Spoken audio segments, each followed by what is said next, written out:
Assalomu alaykum. Va alaykum assalom. Kellaring. Assalomu alaykum. Va alaykum assalom. Kelinglar. Bu bizni toychoqlarni bir tomog'ini ko'rib qo'ying. Doktor, Muhammad Amin kechasi erkin nafas olishga qiynaladi. Bo'ldi, hozir ko'ramiz.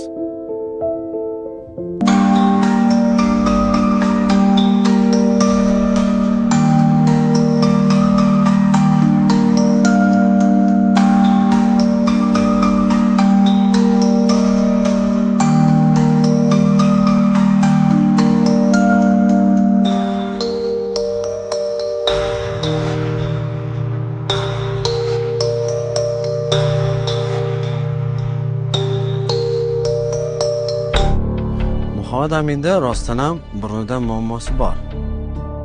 Burnida adenoidlar to'qimasi juda ham katta. Xalq tilida buni burun go'shti deydi. U juda ham katta, u narsani operatsiya qilib olmasa bo'lmaydi. Operatsiyadan keyin erkin nafas oladimi? Xudo xolisa, ha. Shuni arzonroq dori-pori bilan tuzatib olsa bo'lmaydimi? Yo'q, afsuski bu dori bilan ketadigan narsa emas. Bu faqat operatsiya qilishga. Siz xavotirlanmang, bu juda ham tez bo'ladi. Eng asosiysi og'riqsiz bo'ladi. Endi nima bo'lsa operatsiyada bo'lmaydi. Sizlar ham boru, faqat soqqani ishilishni bilasizlar. Xo'p. Qancha bo'ladi shu operatsiya? Siz qizil gapirar ekansiz u. Operatsiya jab olsa bir 4 million bo'ladi. Lekin bolangiz erkin nafas oladi. 4 million? Va qanaqa 4 million o'ylab gapiryapsizmi? Birpasda bo'ladigan ish dedingiz-ku.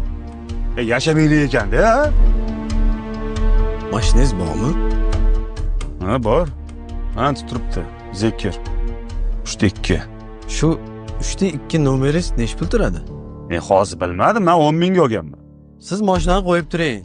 Mashinani nomerining o'ziga 10 ming dollar ishlatgan odam bolasini sog'lig'iga 300 dollarga dotvoy qilishingiz g'alati emasmi?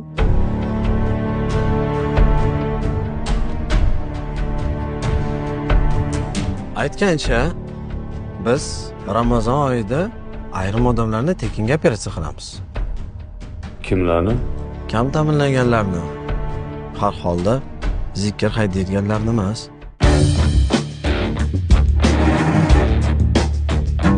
Unda ketdik. Ramazonda kelamiz. Taksida.